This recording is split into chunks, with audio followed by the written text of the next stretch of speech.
шаары быйыл да абасы эң кир калаалардын ондугунда. Аба ырайынын суукташы менен бул көйгөй уламдан улам курчуйт. Буга көмүрдөн чыккан уулуу зат биринчи себеп. Жылдан жылга шаарга агылгандардын саны өсүп, конуштар кеңейген сайын көмүр колдонуу көлөмү да ошончо көбөйүүдө. Анын үстүнө көмүр сапаты талапка жооп бербейт. Бул кара түтүндүн капташын күчөтүүдө. Биздин Бишкек шаары ойдуңда жайгашкандыгына байланыштуу температуралык инверсия деп коет да, температуралык инверсия болот. Бизде Бишкекте жыл сайын эле болуп келатат. Аба көтөрүлгөн сайын муздаш керек да, өйдөлгөн сайын муздаш керек. Бул жерде биз башкача бул температуралык аномалия деп эсептелет да, ылдыйлаган сайын муздайт. Анан үстүнөн жылуу аба пленка сыяктуу каптап калат. Анан Бишкекте массалык от жагуу болуп кетип атпайбы? Ошонун баары өйдө чыкпай эле неменин астында калып калат да, как калпак сыяктуу басып калат дагы. Ошонун айынан бизде абанын булганышы кескин күчөп кетет да, суук түшкөндө. Кыргызстан кыш мезгилине жалпы 3 миллион тоннадан ашык көмүр сарптаса, мунун жарым эле Борбор калаанын керектөөсүнө жумшалат. Бул көрүнүш улана берсе, абал да ошончо оорлойт. Мындан улам экологдор жылытуунун башка ыкмаларына өтүү зарыл экенин эскертишет.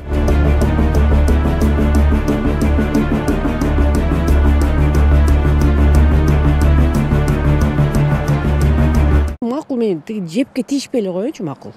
Жепти айла жок, атайын ушул кара кече көмүрдө модернизация жасашкан. Эми кайра эметкенге болбойт ушучу. Мурун бул газга дагы ылайыкташтырылган болчу. Ушу негизи газга өтүшү керек эле. Ошол жепчи 1,5 миллион тонна көмүр жаккандан көрө. Бул бир. Экинчиси ушул 22 эле мектепти которуп койгулачы жок дегенде. Жок, муну да эле жыл сайын эле. Ошондой эле автоунаалардан чыккан түтүн абалды ого бетер оорлотууда. Учурда унаалардын көптүгүнөн да алардын техникалык абалы орчундуу көйгөй. Бир автоунаа ушу Россиялык адистердин изилдөөсү боюнча мондай жеңил унаа, таза, сапаттуу күйүүчү майды колдонгондо жылына 2000 тонна уулуу заттарды бөлүп чыгат асманга, атмосферага. Бизде расмий 1,5 миллион автоунаа бар. Ошон 1,5 миллион эле биздин Бишкекте. Мындан тышкары дизель отуну менен жагылуучу биздин маршруткалар, автобустар. Андан кийин күнүнө 200 миңге жакын автоунаа кирип чыгып турат Бишкекке. Санагыла канча уулуу заттар асманга бөлүнүп чыгат. Бул боюнча текшерүү, эскертүү иштери жүргүзүлүүдө. Эгер унаадан чыккан түтүн тийиштүү ченден өтүп кетсе, жеке жактарга 7,5 миң сом, юридикалык тарапка 23 миң сом айып салынат.